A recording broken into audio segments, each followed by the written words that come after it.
Hello friends, ಎಲ್ರಿಗೂ ನಮಸ್ಕಾರ. So ಇವತ್ತಿನ ಕಾನ್ಸೆಪ್ಟ್ ಬಂದು ಸಿಂಪಲ್ಲಾಗಿ ಸೇವಿಂಗ್ಸ್ ಮಾಡಿ. ಸೊ ಸಿಂಪಲ್ಲಾಗಿ ಸೇವಿಂಗ್ಸ್ ಮಾಡೋದು ತುಂಬ ಈಸಿ. ಅದು ನೀವು ಡಿಸಿಪ್ಲಿನ್ ಇರಬೇಕು ಮತ್ತು ಪ್ರಾಪರ್ ಪ್ಲ್ಯಾನ್ ಇರಬೇಕು. ಇವೆರಡು ನೀವು ಕರೆಕ್ಟಾಗಿ ಅಂದ್ಕೊಂಡಿದ್ರೆ ಅಥವಾ ಕರೆಕ್ಟಾಗಿ ಅದನ್ನು ನಿಮ್ಮ ಲೈಫಲ್ಲಿ ಅಡಾಪ್ಟ್ ಮಾಡಿಕೊಂಡ್ರೆ ಸೊ ನಿಮ್ಮ ಸಿಂಪಲ್ ಸೇವಿಂಗ್ಸು ಸ್ಟಾರ್ಟ್ ಆಗುತ್ತೆ ಮತ್ತು ನಿಮ್ಮೆಲ್ಲ ಕನಸುಗಳನ್ನು ನನಸಾಗುತ್ತೆ. ಸೊ ನನ್ನ ಹೆಸರು ಕೃಷ್ಣಮೂರ್ತಿ ಡಿ ಸಿ ಅಂತೇಳಿ. ನೀವು ಮೊದಲನೇ ಬಾರಿ ನನ್ನ ಯೂಟ್ಯೂಬ್ ಚಾನಲ್ ನೋಡ್ತಾ ಇದ್ದರೆ ದಯವಿಟ್ಟು ಸಬ್ಸ್ಕ್ರೈಬ್ ಮಾಡ್ಕೊಳ್ಳಿ ಮತ್ತು ಬೆಲ್ ಐಕನ್ನ ಪ್ರೆಸ್ ಮಾಡಿ. ಜೊತೆಗೆ ನೀವು ಈ ಪೂರ್ತಿ ವಿಡಿಯೋನ ನೋಡಿದ್ರೆ ಸಿಂಪಲ್ಲಾಗಿ ಹಣನ ಉಳಿತಾಯ ಮಾಡೋದು ಹೇಗೆ ಅನ್ನೋದನ್ನು ತಿಳ್ಕೊಳ್ತೀರಾ. ನಾನು ನನ್ನ ಯೂಟ್ಯೂಬ್ ಚಾನಲ್ ಹೆಸರು ಹೇಳಲಿಲ್ಲ ಅಂತ ಅಂದ್ಕೊಳ್ತೀನಿ. ಸೊ ನನ್ನ ಯೂಟ್ಯೂಬ್ ಚಾನಲ್ ಹೆಸರು ಬಂದು ವೆಲ್ತಿ ಕೃಷ್ಣ. ಸೊ ಮತ್ತೊಮ್ಮೆ ಹೇಳ್ತೀನಿ, ವೆಲ್ತಿ ಕೃಷ್ಣ ಅಂಥೇಳಿ. ನಿಮ್ಮ ಮೊಬೈಲಲ್ಲಿ ಅಥವಾ ನಿಮ್ಮ ಲ್ಯಾಪ್ಟಾಪಲ್ಲಿ ವೆಲ್ತಿ ಕೃಷ್ಣ ಅಂತ ಟೈಪ್ ಮಾಡಿದ್ರೆ ನನ್ನ ಫೋಟೋ ಬರುತ್ತೆ. ನೀವು ಅದನ್ನು ಸಬ್ಸ್ಕ್ರೈಬ್ ಮಾಡಿಕೊಂಡ್ರೆ ಪ್ರತಿ ದಿವಸ ಅಥವಾ ಪ್ರತಿ ವಾರ ನಾನೇನು ಉಳಿತಾಯದ ಬಗ್ಗೆ ಹೇಳ್ತೀನಿ ಅಥವಾ ಮ್ಯೂಚುವಲ್ ಫಂಡ್ ಬಗ್ಗೆ ಹೇಳ್ತೀನಿ ಅಥವಾ ಸ್ಟಾಕ್ ಮಾರ್ಕೆಟ್ ಬಗ್ಗೆ ಹೇಳ್ತೀನಿ. ಸೊ ಈ ವಿಚಾರದ ಬಗ್ಗೆ ನಿಮಗೆ ಮಾಹಿತಿ ಗೊತ್ತಾಗುತ್ತೆ. ಜೊತೆಗೆ ನಿಮ್ಮ ಸ್ಕಿಲ್ನ ನೀವು ಇಂಪ್ರೂವ್ ಮಾಡ್ಕೊಳ್ಬೋದು ಮತ್ತು ನೀವು ಅರ್ಲಿ ಸ್ಟೇಜಲ್ಲಿ ನೀವು ಹಣ ಉಳಿತಾಯ ಮಾಡೋದನ್ನು ಸ್ಟಾರ್ಟ್ ಮಾಡ್ಬೋದು. ಸೊ ಹಾಗಾಗಿ ನನ್ನ ಪ್ರತಿ ವೀಡಿಯೋಗಳನ್ನು ಪೂರ್ತಿಯಾಗಿ ನೋಡಿ. ಜೊತೆಗೆ ನಿಮಗೇನಾದರೂ ಹೆಚ್ಚಿನ ಮಾಹಿತಿ ಬೇಕು ಅಂತ ಹೇಳಿದ್ರೆ ನೀವು ಕಮೆಂಟ್ ಬಾಕ್ಸಲ್ಲಿ ಕಮೆಂಟ್ ಮಾಡಿ, ನಾನು ಅದನ್ನು ನೋಡಿಬಿಟ್ಟು ನಿಮಗೆ ರಿಪ್ಲೈ ಮಾಡ್ತೀನಿ. ಸೊ ಇವತ್ತಿನ ಟಾಪಿಕ್ಕಿಗೆ ನಾವು ಹೋಗೋಣ. ಸಿಂಪಲ್ಲಾಗಿ ಉಳಿತಾಯ ಮಾಡಿ. ಇದು ಕೇಳೋದಕ್ಕೆ ಎಷ್ಟು ಹಿತವಾಗಿದೆ ಅಲ್ವಾ? ಸೊ ಅದನ್ನು ನಾವು ನಮ್ಮ ಲೈಫಲ್ಲಿ ನಾವು ಅಡಾಪ್ಟ್ ಮಾಡ್ಕೊಳ್ಬೇಕಷ್ಟೇ. ಸೊ ಮೊದಲನೇದು ಸ್ಪೆಂಡ್ ಮಾಡೋದು, ಅಂದರೆ ಖರ್ಚು ಮಾಡೋದನ್ನು ಎಲ್ಲಿ ಕಡಿಮೆ ಮಾಡಬಹುದು ಅನ್ನೋದ ನೀವು ಲಿಸ್ಟ್ ಔಟ್ ಮಾಡ್ಕೊಳ್ಬೇಕು. ಎಲ್ಲಿ ನೀವು ಖರ್ಚುಗಳನ್ನು ಕಡಿಮೆ ಮಾಡ್ತಾ ಇದ್ದೀರಲ್ಲ ಅದು ಫಸ್ಟ್ ಲಿಸ್ಟ್ ಔಟ್ ಮಾಡ್ಕೊಳ್ಳಿ. ಅದರಲ್ಲಿ ನೋಡಿ ಯಾವುದಲ್ಲಿ ನಾನು ಕಡಿಮೆ ಖರ್ಚು ಮಾಡಬಹುದು ಅನ್ನೋದನ್ನು ಮತ್ತು ಅದರಲ್ಲಿ ನೀವು ಸಗ್ರಿಗೇಟ್ ಮಾಡ್ಕೊಳ್ಳಿ. ಅಂದರೆ ಒಂದು 10 ಲಿಸ್ಟ್ ನೀವು ರೆಡಿ ಮಾಡ್ಕೊಳ್ತೀರಾ. ಆ 10 ಲಿಸ್ಟಲ್ಲಿ ಉದಾಹರಣೆಗೆ ನಾನು ಹೇಳ್ತೀನಿ. ಮೊದಲನೇದು ಈ ತಿಂಗಳು ಗ್ರಾಸರಿ ನಾವು ಎಷ್ಟು ಹಣ ಖರ್ಚು ಮಾಡಬೇಕು. ಓಕೆ, ವಾಂಟ್ಸ್ ಮತ್ತು ನೀಡ್ಸ್. ವಾಂಟ್ಸ್ ಅಂದರೆ ದಿನಕ್ಕೆ ಆಗುವಂತಹ ರೇಷನ್ನು ಅದ್ರ ಯಾವುದ್ರಲ್ಲೂ ಕಡಿಮೆ ಮಾಡೋಕ್ಕಾಗೋದಿಲ್ಲ. ಕಡಿಮೆ ಯಾವುದ್ರಲ್ಲಿ ಮಾಡ್ಬೋದು ಅನ್ನೋದೊಂದು 3 ಎಕ್ಸಾಂಪಲ್ ಕೊಡ್ತೀನಿ.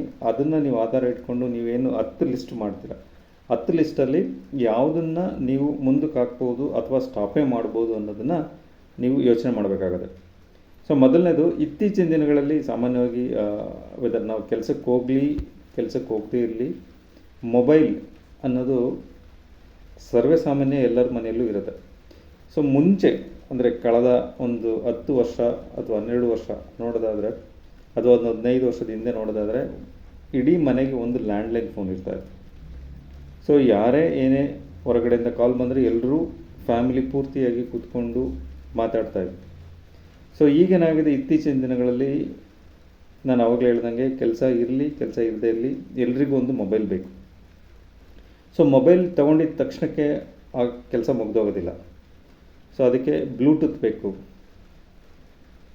ಮತ್ತು ಅದಕ್ಕೆ ಸೌಂಡ್ ಸ್ಪೀಕರ್ ಬೇಕಾಗುತ್ತೆ ಅಥವಾ JBL ಥರದ ನಿಮಗೆ ಲೈಕ್ ಅಲೆಕ್ಸಾ ಥರ ನಿಮಗೆ ಬ್ಲೂಟೂತ್ ಆನ್ ಮಾಡಿಕೊಂಡು ಸಾಂಗ್ಸ್ ಕೇಳೋಕ್ಕೆ ಬೇಕಾಗುತ್ತೆ. ಸೊ ಮತ್ತು ಅದಕ್ಕೆ ಚಾರ್ಜರ್ ಬೇಕಾಗುತ್ತೆ. ಸೊ ನೋಡಿ, ಒಂದು ಮೊಬೈಲು. ಆಮೇಲೆ ಕೆಲವೊಬ್ಬರಿಗೆ ನಮಗೆ ಇಂಥದ್ದೇ ಲೈಕ್ ಏನು ಹೇಳ್ತೀವಿ, ಕ್ವಾಲಿಟಿ ಲೈಕ್ ಐಫೋನೇ ಬೇಕು ಅಂತ ನಾವು ಹೋಗ್ತೀವಿ.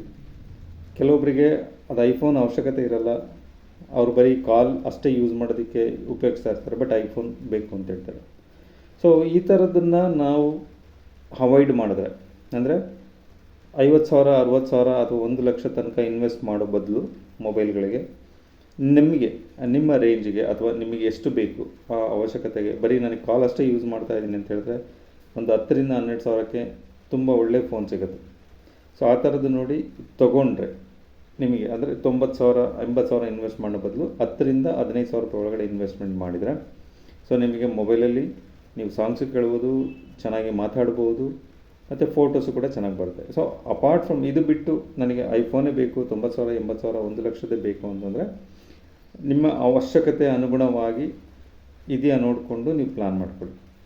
ಎರಡನೇದು, ಕ್ಯಾಮ್ರಾ ನಾನು ಆವಾಗಲೇ ಲಾಸ್ಟ್ ಟೈಮ್ ಕೂಡ ಅದನ್ನು ನಾನು ಆಲ್ರೆಡಿ ನನ್ನ ವೀಡಿಯೋದಲ್ಲಿ ಹೇಳಿದೆ. ಸೊ ಇದು ಅಷ್ಟೇ. ಆ ಕ್ಯಾಮ್ರಾ ಅಂತ ಹೇಳಿದ್ರೆ ಮುಂಚೆ ಎಲ್ಲ ನೋಕಿಯಾ ಕ್ಯಾಮ್ರಾ ಬರ್ತಾಯಿತ್ತು. ಅಂದರೆ ಅಂದರೆ ದೂರದಿಂದ ನೋಡಿ ನಾವು ಫೋಟೋಸ್ ತೆಗಿಯೋಂಥದ್ದು. ಅಂದರೆ ಹತ್ತತ್ರ ಒಂದು 50,000, 60,000, 70,000 ಕ್ಯಾಮ್ರಾ ನಾವು ಪರ್ಚೇಸ್ ಮಾಡ್ತೀವಿ. ಅದು ಒನ್ ಟೈಮ್ ಇನ್ವೆಸ್ಟ್ಮೆಂಟ್ ಆಗಿರುತ್ತೆ.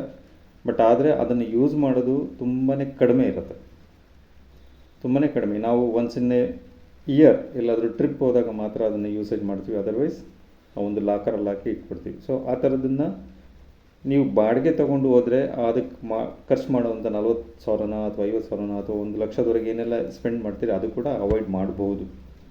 ಸೊ ಈ 2 ಎಕ್ಸಾಂಪಲು. ಕೊನೆಯದಾಗಿ 3ನೇ ಎಕ್ಸಾಂಪಲ್ಲು ವೆಹಿಕಲ್. ಇತ್ತೀಚಿನ ದಿನಗಳಲ್ಲಿ ನೀವು ನೋಡೋದಾದರೆ ಲೈಕ್ ಪ್ರತಿಯೊಂದು ಮನೆಯಲ್ಲಿ 1 ಅಥವಾ 2 ಕಾರ್ ಇರುತ್ತೆ. ಅಪಾರ್ಟ್ ಫ್ರಮ್ ಕಾರು, ಬೈಕ್ಗಳು ಕೂಡ ಇರುತ್ತೆ. ಒಬ್ಬೊಬ್ಬರಿಗೆ ಒಂದೊಂದು ಬೈಕು, ಒಂದೊಂದು ಕಾರು ಥರ ನಾವು ಪರ್ಚೇಸ್ ಮಾಡ್ತೀವಿ, ನಾವು ಯೂಸೇಜ್ ಕೂಡ ಮಾಡ್ತಾ ಇರ್ತೀವಿ.